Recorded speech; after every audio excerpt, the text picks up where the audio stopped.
Hello, everyone. My name is Erin Sindelar. Thank you so much for joining us at Perspectives 2021. In the next few minutes, I'm excited to talk with you about the current state of cybercrime. To start, let's look at the big picture of threats in 2020. Overall, Trend Micro blocked 62.6 billion threats last year, which is about 119,000 per minute.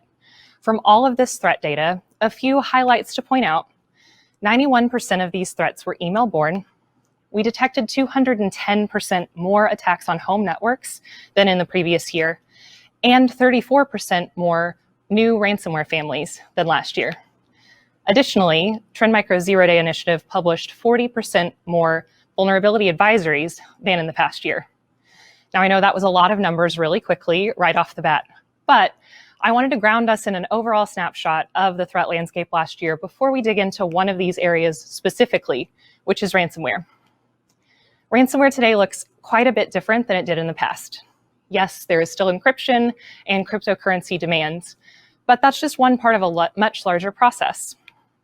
There are three big changes that you should be aware of so that you can know how to best defend against them. It's much more targeted today, it takes more time, and it uses more and different techniques. Let's look at each of these. In the past, ransomware was mostly generic automated attacks with a single click leading immediately to the ransom note. And a single user error could make that happen across all the endpoints in your environment. But that broad spam approach no longer works. Advanced defense techniques have gotten a lot more common across businesses globally, and we've collectively forced criminals to change their approach, which means today ransomware is a lot more targeted. Instead of the broad spam tactics, they will know exactly who they're targeting and what data is most critical to that company so that they can demand the highest ransom possible based on the data and the company's revenue. It also means that the really fast, single click and immediately you have a ransom note approach isn't how it works anymore. If before you measured a ransomware attack with a stopwatch, now you need an hourglass or even a calendar. With a criminal manually doing each step in the process and overseeing the whole thing, it can take days or even weeks. However, this dwell time in the network is decreasing as criminals get better and refine their process with this new approach. There are also a lot more techniques and tactics involved. Rather than the broad spam and phishing or a single infected website, today criminals will get in, stay hidden, and move laterally throughout your network. That way they can identify what that critical data is and where it is. Then they will exfiltrate it and encrypt it. The first three of these 5 tactics are what take the most time. These investigative stages and all the prep work are likely slow and very measured in order to effectively stay hidden. One common way that this is done is by using admin or security tools that are less likely to be flagged as malicious by the security teams, so they can stay hidden and move around without anyone noticing. In some cases, the initial attacker might even sell their access to that network rather than further exploiting the company themselves.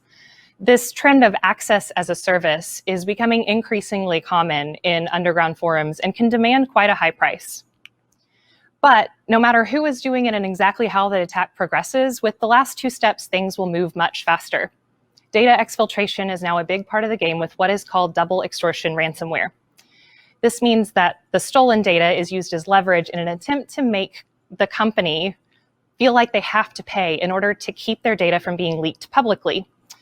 However, the criminals know that once they start exfiltrating data, they will no longer be hidden in that network. Someone in the victim organization is going to notice. So the point from initial exfiltration to the final ransomware being dropped is going to be pretty quick. It might even just take a few hours. Overall, these 3 areas of change are really critical for having visibility and data correlation across your environment. That way you can see the threat and stop it before it gets to the really bad parts of the attack. And Trend Micro can absolutely help you do that. You'll hear more about exactly how throughout the day. But first, my colleague Rick Ferguson has some fascinating insights to share about the state of cybercrime in the year 2030. Erin, hi, and thanks very much for that presentation. I've got 10 minutes to go through effectively 10 years. So I'm going to dive right in. We're going to introduce you hopefully to a very new way of thinking about threat predictions as we talk about Project 2030 scenarios for the future of cybercrime. This new research aims to give individuals, enterprises, and even nations a rational indication of a possible future to enable them to devise a more nuanced, long-term strategic direction. The scenarios that we have devised are wide-ranging and diverse. So much so, in fact, that rather than predicting the future of one single real-world nation, we've set all the predictions in the fictional nation-state of New Sanjoban. That gives us the scope to bring all of our possible futures together in that one place. So what we describe is a future that, while it's plausible or even probable in some parts of the world, it's not inevitable or even possible in all of them. Projecting into the future requires a solid starting point. So we conducted a baseline assessment of current cybercriminal threats and enablers and other key features of the cybersecurity ecosystem. We reviewed analysis published by international organizations like Europol, like Interpol, the United Nations. Of course, COVID-related cyber threats loomed large in their assessments, in addition to the more usual concerns of state-sponsored activities, APT, financially motivated cybercrime, and others. In addition to those international organizations, we also focused on synthesizing the short-term predictions of our industry, the cybersecurity industry, to get an idea of where the current weight of industry agreement lay. So we took all of those 12-month predictions that you usually see around December, January from all of the cybersecurity vendors and kind of boiled them down. Much of these focus on the importance of rapid changes to working practices that were engendered by the global pandemic, the mainstreaming of emerging technologies, probably rather more rapidly than would otherwise have occurred, and the acceleration of effort, and in some cases cooperation, between organized criminal and nation-state cyber operations. So having completed that, we then conducted extensive horizon scanning of open source media, academic research papers, technology patents, setting ourselves the task of determining which of these technologies would be mainstream or still emerging in 2030. Mapping all of these developments into a single world allowed us to identify linkages and interdependencies between them, barriers to adoption, and possible points of acceleration. And already at this stage, several key drivers and impacts of technological change became evident, including some of those that you can see on the slide right here. So, of course, this is scenario-based. So how does this development, how does this future play out for the individual in our vision of 2030? Well, in our scenarios, our individual is a woman called Rusilla who lives with her kids in the fictional city-state of New Sanjoban. And these are just a few of the features of her scenario narrative, which you can read in full in the white paper. Rusilla works from home and she plays in the center of the city, in what used to be office space. Wearables identify her nutritional and medical needs, and this data is aggregated with other data sets held by her healthcare, fitness, and retail providers, among others. Alerts prompt investigations or drug administration, but also measures aimed at behavioral change, like making fatty foods or alcohol invisible in an online grocery store. Additive manufacturing, which is already in a heavy growth phase, is present in the home of 2030 in the form of 3D printed food. Immersive technology is used at work, at home, and in school. And even more so than today in 2020, instant access to the world's knowledge means that children no longer actually need to learn anything. So education is now focused primarily on processing rather than acquiring knowledge. Neural implants, first used for medical applications, progressed to recreational usage. And one development that you may consider spooky, digital cells that outlive the death of the physical person are more prevalent. We in the paper have called these infinimes. While the first generation of these beings tended to repeat a restricted set of interactions based on data they had been fed in the physical human's lifetime, the latest versions are self-learning and they're able to engage in new experiences based on physical humans in their closest peer and interest groups. Effectively digital immortality. Increasingly, these digital humans have agency. particularly as the physical and digital worlds come ever closer.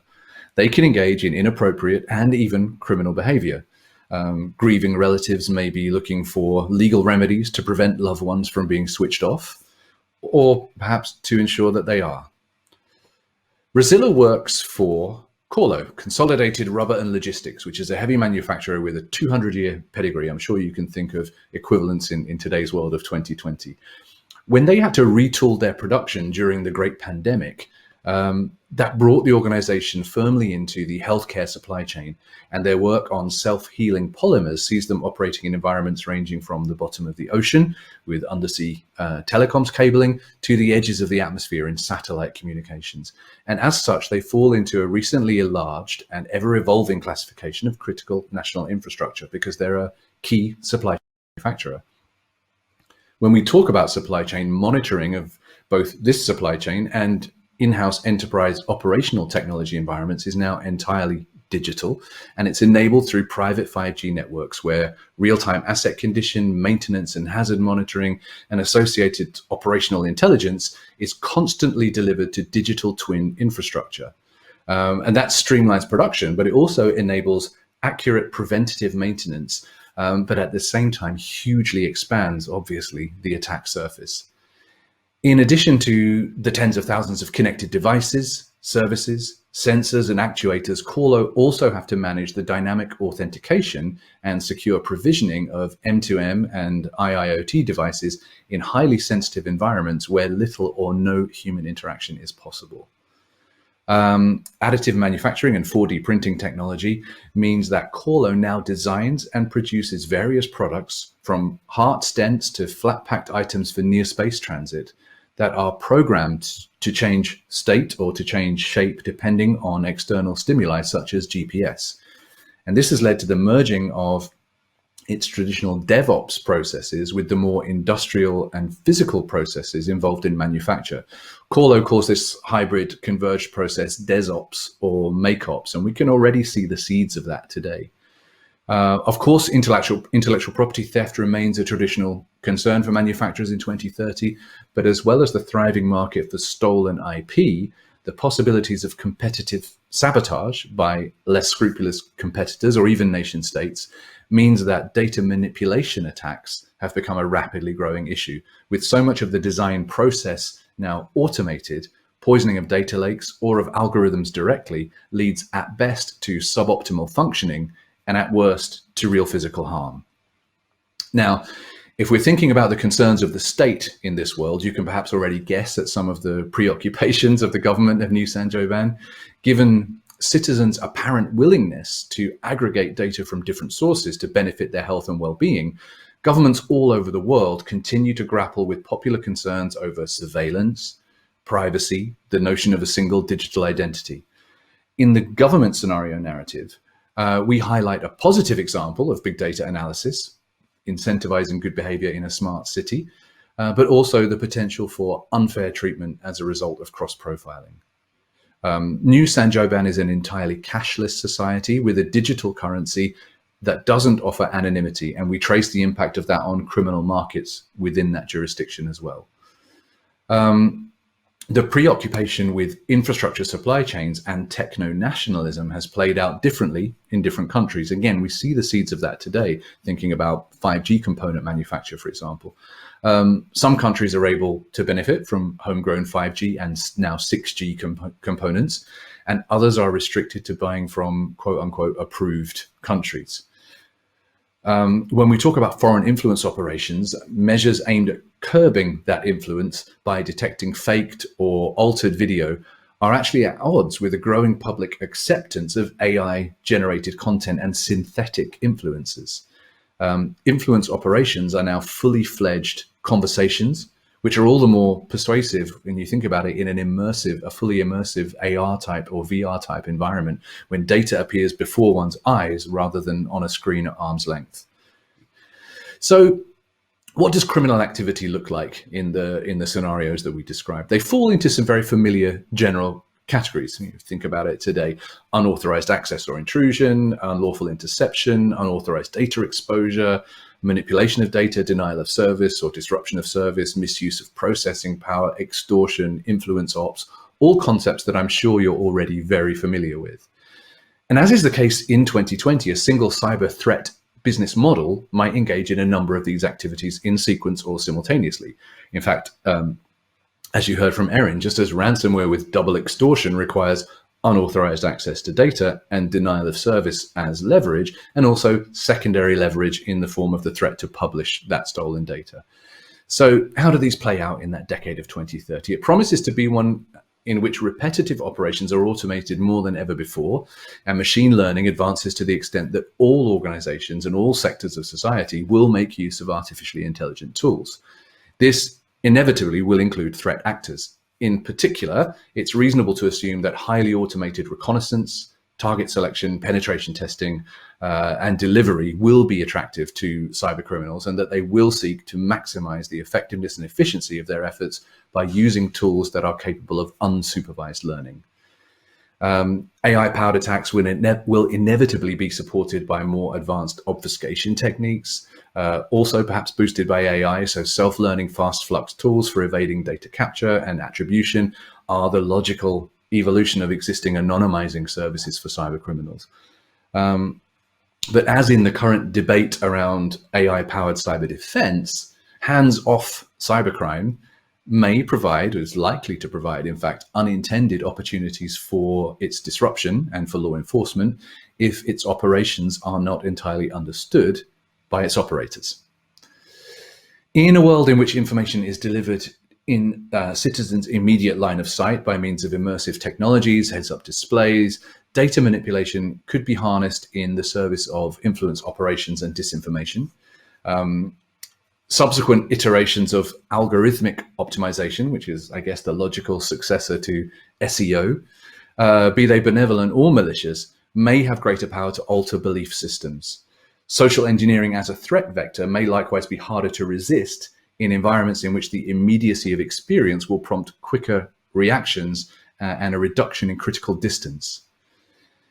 Moving on to IoT, in a truly MIoT, massive IoT environment, successful cyber attacks will result in disruption not only to manufacturing and logistics, but also to transportation, to healthcare, to education, to retail, and to the home environment. In the context of additive manufacturing, specifically 4D printing, disruption or denial of service to sensors could result in products not changing shape or changing state as intended or as required. And I think I mentioned earlier on about Corlo making heart stents. You can imagine if a heart stent that's delivered intravenously fails to change shape at the required moment, that's actually a pretty serious problem. The 2030 that we envisage in the scenario narratives is one in which edge processing and analytics empower everything to be, or empower many things to be self-routing and self-altering. So in this future, which is also one of increased self-learning and autonomy for algorithms, our appreciation of insider threats will need to evolve. Currently understood to refer to a human's risk to an organization, the insider threat of 2030 could just as easily be an object or an algorithm. Of course, the future isn't quite as dystopian as I may have led you to believe. The white paper describes an awful lot of very positive use cases and goes into a lot of detail about the potential for use and abuse of those, hopefully enabling you to look further into the future and devise a longer term, like I said right at the beginning, more nuanced long-term strategy. Thank you very much for listening. Please enjoy the rest of the day. I've been Rick Ferguson.